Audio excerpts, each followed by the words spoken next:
Well, here I am at the concentration camp, and this is my door. This is my door. You can see where they peel the paint back.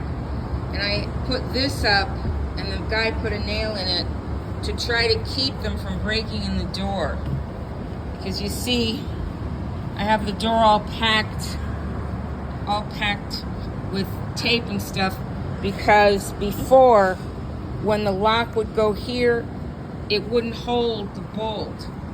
So now, what the local criminals have done to make sure that I don't have security is that they've played with this door lock. I taped it here because they would stick something into the door here. They'd stick something in, and it would come here, and there are little switches there, and if you push those switches, the lock will pop out. So what happened now is this lock would not retract. It was retracted just a second ago, and I don't know exactly how that happened, but I couldn't leave my room because this lock, it won't retract. It won't retract.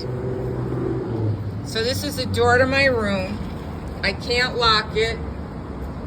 And the local criminals come by every night. Every night they come by and try to break into my room. So this is what it's like in the concentration camp.